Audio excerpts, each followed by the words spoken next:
नहीं मानती। अगले दिन ही सब कार लेने जाते हैं।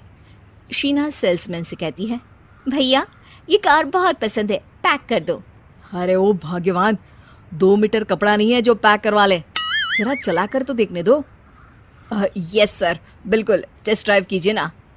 अरे नहीं नहीं, सबसे पहले मैं हाथ लगाऊंगी गाड़ी को, मेरे हाथ अच्छे हैं। अरे यार, हाथ तो मैं भी धोता ही हूँ और आजकल तो सैनिटाइजर से भी धोता हूँ। मेरे काम में हाथ ना अड़ाओ। अरे टांग ना अड़ा होता है भाग्यवान, हाथ नहीं। शीना ड्राइविंग सीट पर बैठ जाती है और आकाश उसे गाड़ी के फंक्शंस समझाता है। देखो शीना, ध्यान रखना, ये है स्टीयरिंग, इससे राइट लेफ्ट जाएंगे। ये है एक्सेलरेटर, इससे स्पीड कंट्रोल कर सकते हैं। और उसी के पास में है ब्रेक, जो तुम्हारी जुबान में शायद मिसिंग है। ठीक है, ज्यादा भी सिखाने की जरूरत नहीं है। बहू के हाथ। घर की बहू शीना को इस बात का बड़ा घमंड था कि जिस काम में वो हाथ डालती थी वो काम अच्छा हो ही जाता है। शीना की हर बात में हाथ का इस्तेमाल जरूर होता था। एक दिन शीना का पति आकाश उससे कहता है, कल जो वो भिंडी बनाई थी ना तुमने, वाह वाह वाह वाह, मजे आ गए। मैंने अपने हाथों से बनाई थी। मेरे हाथों में वैसे भी जादू है, जिस चीज को छू लेती हूँ सोना बन जाती है। अब ये थोड़ा ज्यादा हो रहा है। मतलब अगर हर चीज को छू के सोना ही बना देती हो तुम, तो हमारे नाम के पीछे भी अंबानी ही लगा देते हम। चुप रहो, मुंह पे हाथ रख लो, कुछ भी बोलते रहते हो। शीना की सास बगिया से पूजा के लिए फूल चुन रही थी। सुंदर, अति सुंदर, कितने प्यारे गुलाब के फूल हैं, भगवान जी खुश हो जाएंगे। मैंने अपने हाथों से जो पौधा लगाया था, मेरे हाथों की कोई भी चीज़ बेकार नहीं जाती।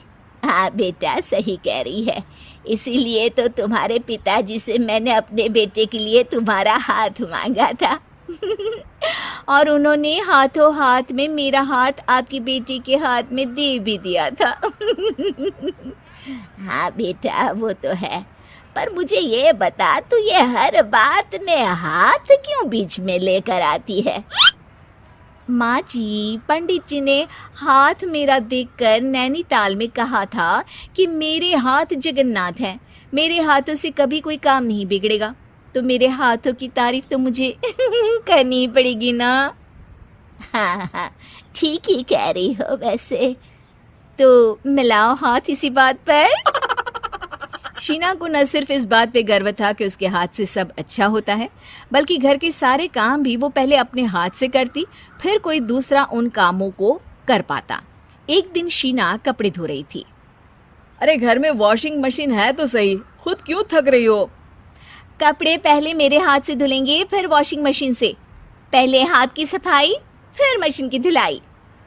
अगर आज डाकू गब्बर सिंह होता ना, तो वो ये हाथ मुझे दे दे ठाकुर तुमसे जरूर कहता, और मैं तो दिलवा भी देता तुम्हारे हाथ।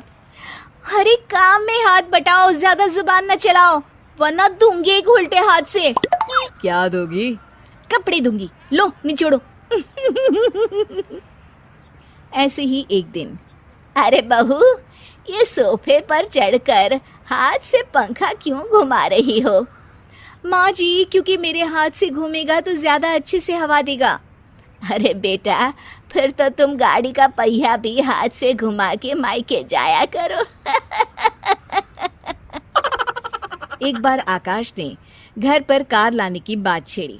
माँ, सोच रहा हूँ कि एक कार लेकर आता हूँ।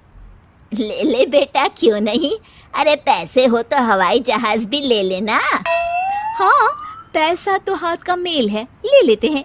इस हाथ पैसे देंगी, उस हाथ कार ले लेंगी। का लगा कर घर लाएगी। वो तो नहीं करूंगी, लेकिन सबसे पहले स्टीयरिंग पर हाथ मैं ही लगाऊंगी, ताकि गाड़ी का आना शुभ हो। अरे घर ले आने तो दो, फिर हाथ लगा लेना। लेकिन शीना, मेरी माँ तो कहती है कि मैं अगर अपनी शुभ हाथ लगा दूं तो जग घूम जाए, तो ये स्टीयरिंग क्या चीज़ है? शीना गाड़ी स्टार्ट कर देती है और स्टीयरिंग को घुमाते हुए एक्सेलरेटर पर धीरे से पैर रखती है और शोरूम के बाहर के एरिया में ही गाड़ी घूमने लगती है, जहां दूसरी गाड़ियां भी रखी हैं। देखा मेरे हाथों का कमाल। अब ब्रेक दबा दो, आगे गाड़ी है। शीना आगे गाड़ी देखकर घबरा जाती है और पाँव गलती से एक्सीलरेटर पर पड़ जाता है। कार आगे खड़ी एक बड़ी गाड़ी में घुस जाती है। दोनों कार से उतरते हैं। सेल्समैन भागते हुए आता है। अरे 7 लाख की गाड़ी खरीदने आए थे और 15 लाख की गाड़ी ठोक दी। Oh my God. आकाश की माँ, आकाश और शीना घबरा जाते हैं। इतना सारा पैसा कहाँ से आएगा? तभी वहाँ मैनेजर भी आ जाता है। पूरा माजरा समझता है। अरे मैनेजर साहब, मेरे हाथ में कोई दिक्कत नहीं है, वो तो बस पाँव गलत जगह पर चला गया था। शीना की बात सुनकर आकाश अपना सर पीटता है और उसकी सास अपने हाथ से खुद का मुंह छिपा लेती है और मैनेजर हाथ जोड़कर माफी मांग लेता है।